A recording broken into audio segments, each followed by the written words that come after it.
ပရိသတ်ကြီးတို့ရေလွတ်လပ်မှုရဲ့ပြရုပ်ဖြစ်တဲ့လင်းယုံငတ်တွေဟာသူတို့ထက်ခန္ဓာကိုယ်နှစ်ဆလောက်ပိုကြီးတဲ့တားကောင်တွေကိုတောင်အမဲလိုက်နိုင်နေဆိုတာတင်သိပါသလားလူသားတွေထက်ဆဲစမကပိုတန်မာတဲ့ခြေသေးတွေချွန်ထက်တဲ့နှုတ်သီးတွေကြောင့်ကောင်းကင်ယံမှာတော့သူတို့ကိုရှင်နိုင်တဲ့သူမရှိပါဘူးဒီနေ့မှာတော့ကင်မရာထဲမှာမမျော်လင့်ပဲမှတ်တမ်းတင်နိုင်ခဲ့တဲ့အံ့ဩဖွယ်လင်းယုံငတ်တွေရဲ့အမဲလိုက်ကွက်အခု20ကိုတင်ဆက်ပေးသွားမှာဖြစ်ပါတယ်နံပါတ်20တောဝက်ပထမဆုံးသားကောင်ကတော့တောဝက်မိသားစုပဲဖြစ်ပါတယ်သူတို့တွေအေးအေးဆေးဆေးအစာစားနေတော့ကောင်းကင်ကနေလင်းယုံငတ်ကဝုန်းကားနဲ့ထိုးဆင်းတိုက်ခိုက်ပါတော့တယ်တောဝက်တွေဟာအန်ရဲ့ကြုံရင်ပြန်မချပဲထွက်ပြေးလေးရှိတာမို့အကုန်အလန့်တကြားပြေးကြတာပေါ့ဒါပေမဲ့တနာစရာကောင်းတဲ့တောဝက်ကလေးကတော့အပြေးမတန်တာကြောင့်လင်းယုံရဲ့ခြေသေးအောက်မှာအမိဖမ်းခံလိုက်ရပြီးမြေပြင်ပေါ်တရွတ်တိုက်ဆွဲခေါ်ခြင်းခံလိုက်ရပါတယ်နံပါတ်19တောခွေးနှင်းတောထဲမှာတကောင်တည်းလမ်းလျှောက်နေတဲ့တောခွေးတကောင်ပါသူဟာတခုခုကိုရိပ်မိလို့လှဲ့ကြည့်မှာပဲလင်းယုံငတ်ကအရှိန်ဟုန်နဲ့ထိုးဆင်းလာပါပြီတောခွေးကအစွမ်းကုန်ပြေးပေမဲ့လင်းယုံရဲ့အမြန်နှုန်းကိုမမီပါဘူးတောခွေးကအန်ကျိတ်ပြီးပြန်ခုခံဖို့ကြိုးစားပေမဲ့မကြခင်မှာပဲနောက်ထပ်လင်းယုံတကောင်ကပါစစ်ကူရောက်လာပြီးဝိုင်းဝန်းနှိမ်နင်းလိုက်ကြပါတယ်နံပါတ်18မြေခွေးနှင်းတောထဲကခြေရာတွေတိုင်းအေးအေးလူလူရှောက်လန်းနေတဲ့မြေခွေးတကောင်ဟာလင်းယုံရဲ့ပြစ်မှတ်ဖြစ်သွားခဲ့ပါတယ်အန်နီယကိုသတိပြုမိတဲ့မြေခွေးကအသက်လူပြေးပေမဲ့လင်းယုံကအရှိကနေပိတ်ဆို့ပြီးမြေပြင်ပေါ်ဖိချလိုက်ပါတယ်မြေခွေးကပြန်ကိုက်ဖို့ကြိုးစားပေမဲ့လင်းယုံရဲ့တန်မာတဲ့ခြေသေးတွေကသူ့အသက်ရှူတန်ကိုရပ်တန့်စေခဲ့ပါပြီနံပါတ်18ငမန်းဒီတစ်ခါတော့ထူးထူးဆန်းဆန်းရေတိမ်ပိုင်းမှာတောင်တင်နေတဲ့ငမန်းတကောင်နားကိုလင်းယုံတကောင်ရှောက်သွားတာကိုတွေ့ရပါတယ်ကြည့်ရတာငမန်းကိုကဲကျင်လို့အစွဲလွှဲလုပ်ပေးမလို့ထင်ရပေမဲ့တကယ်တော့နောက်ထပ်လင်းယုံတကောင်မှရောက်လာပြီးတောင်တင်နေတဲ့ငမန်းကိုအစာဖြစ်ပြောင်းလဲပစ်လိုက်ကြတာပါနံပါတ်16မြောက်တစ်ပင်ထက်မှာအစာစားနေကြတဲ့မြောက်အုပ်စုစီကိုဟာပီလင်းယုံငတ်ကများတစင်းလိုထိုးဆင်းလာပါတယ်မြောက်တွေကတကိုင်းတစ်ခုကနေတစ်ခုကိုကူးပြန်ပြေးလွှားကြပေမဲ့လင်းယုံကတော့လွတ်အောင်ပြေးနေတဲ့မြောက်တကောင်ကိုဖမ်းဆီးပြီးတကိုင်းနဲ့ရိုက်ချကချက်ချင်းပဲအစာဖြစ်စားတော့ပါတော့တယ်နံပါတ်15သမင်းကြောက်ဆောင်ပေါ်ကနေအကွက်ချချောင်းမြောင်းနေတဲ့လင်းယုံဟာအောက်ကသမင်းအုပ်စုစီကိုဒုံးကြည့်လိုပြန်ဆင်းလာပါတယ်သမင်းတွေအလန့်တကြားပြေးကြတဲ့အခါလင်းယုံကအနှေးဆုံးကောင်ကိုမဖမ်းပဲအရှိန်ဟုန်နဲ့ကြော်တက်ပြီးအရှိကသမင်းရဲ့နောက်ခြေထောက်ကိုလှမ်းဖမ်းလိုက်ပါတယ်ပြီးနောက်လေပင်ကိုဖိညစ်ပြီးအပိုင်သိမ်းလိုက်ပါတယ်နံပါတ်14ကျိုးကြနီရေကန်ထဲမှာအလှပြနေကြတဲ့ကျိုးကြနီအုပ်စုစီကိုအေယာမလင်းယုံကြီးတကောင်ရောက်လာပါတယ်ကျိုးကြနီတွေကစင်ကလျာပြေးကြပေမဲ့အုပ်စုနဲ့ခွဲထွက်သွားတဲ့အကောင်တကောင်ကတော့လင်းယုံရဲ့သားကောင်ဖြစ်သွားခဲ့ရပါတယ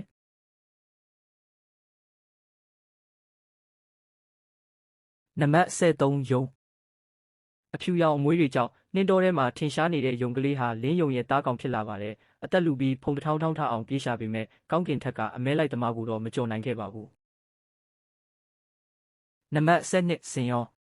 မိုင်ဝက်မကအကွာဝေးကအရာတွေကိုမြင်နိုင်တဲ့လင်းယုံအတွက်တော့အဖြူရောင်စင်ရောငတ်တွေကိုရှာရတာမခက်ပါဘူးပြန်တန်းနေတဲ့စင်ရောငတ်ဟာစက္ကန့်ပိုင်းတွင်းမှာပဲလင်းယုံရဲ့ခြေသေးကြားရောက်ရှိသွားပါတယ်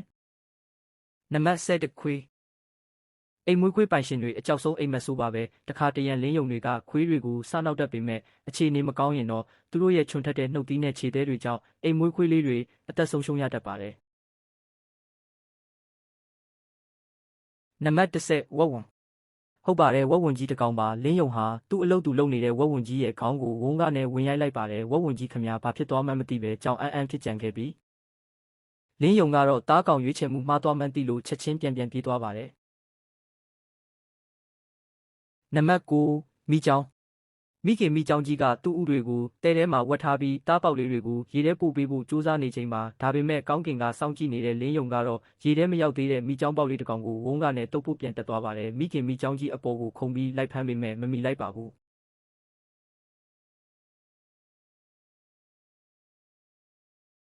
နံပါတ်10ချင်းသိချင်းသိဆိုတာတောရဲဘရင်ဖြစ်ပေမဲ့လင်းယုံကတော့ဂယုမဆိုင်ပါဘူးတစ်ပင်ပေါ်ကနေချင်းသေးမတွေနဲ့တားပေါက်တွေခွဲခွာသွားမဲ့အချိန်ကိုအကြာကြီးစိတ်ရှည်လက်ရှည်စောင့်ဆိုင်ပြီးနောက်မြေပြင်ပေါ်ကနေတိုးတိုးတိတ်တိတ်ချင်းကပ်ပြီးချင်းသေးပေါက်လေးတွေကိုဖမ်းဖို့ကြိုးစားပါတယ်ဒါပေမဲ့ညံကောင်းတဲ့ချင်းသေးပေါက်လေးတွေကအုပ်စုလိုက်ပြန်လဲတိုက်ခိုက်တာကြောင့်လင်းယုံပဲပြန်ထိနာသွားပါတယ်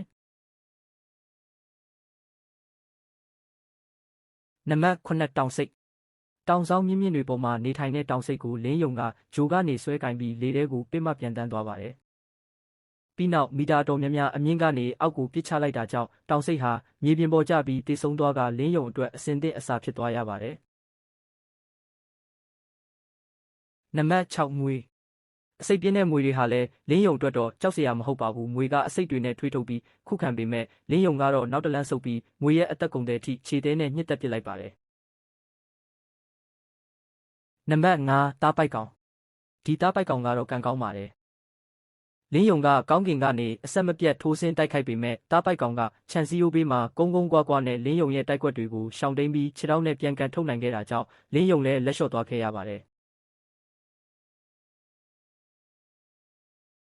နံပါတ်4ဖြန့်အေးဆက်လော့ဒါကတော့ကမ္ဘာအနည်းဆုံးတိရစ္ဆာန်နဲ့ကောင်းကင်ဘုရင်တို့ရဲ့မမျှတတဲ့တိုက်ပွဲပါ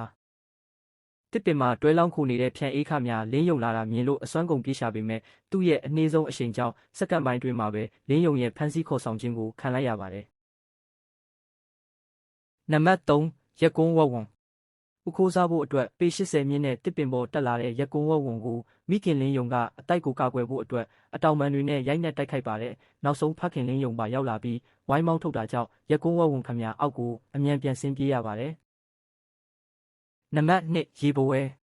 ရေလုတ်သားတွေမြင်တွေ့ခဲ့ရတဲ့အံ့ဩဖွယ်မြင်ကွင်းပါလင်းယုံငတ်ဟာရေထဲကရေဘဝဲကိုအမဲလိုက်ဖို့ကြိုးစားရင်းရေဘဝဲရဲ့လက်တံတွေကြားမှာပြန်မိခံလိုက်ရပါတယ်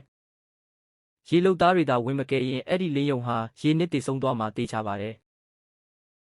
နံပါတ်1ကြတစ်နံပါတ်1ကတော့အသက်ဆုံးရဲတဲ့မိခင်မြတ်တာပါကြတစ်မကြီးဟာသားသမီးတွေအတွက်အစာရှာဖို့အတိုက်ကထွက်ခွာသွားချိန်မှာလင်းယုံကသားပေါက်တွေကိုရံမှုဖို့ကြိုးစားပါတယ်ဒါကိုရိပ်မိတဲ့ကြတစ်မကြီးဟာမျက်စိတမိတ်တွင်းမှာပဲတစ်ပင်တစ်ပင်ကနေတစ်ပင်ကိုခုန်ကူးပြီးလင်းယုံရဲ့လေပင်ကိုအပိုင်ကိုက်ချလိုက်ပါတယ်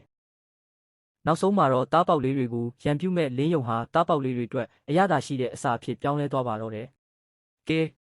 ပရိသတ်တို့ရေဒီအမဲလိုက်ကွက်တွေတဲကဘယ်အရာကပရိသတ်တို့ကိုအံ့ဩဆုံးဖြစ်စေခဲ့လဲမှတ်ချက်မှာရေးပေးခဲ့ပါဦးနော်ဗီဒီယိုလေးကိုသဘောကျရင် like နဲ့ subscribe လုပ်ထားဖို့မမေ့ပါနဲ့ဦးနောက်ထပ်ဗီဒီယိုတွေမှာပြန်တွေ့ကြပါမယ်အားလုံးပဲမင်္ဂလာရှိသောနေ့ရက်လေးဖြစ်ပါစေ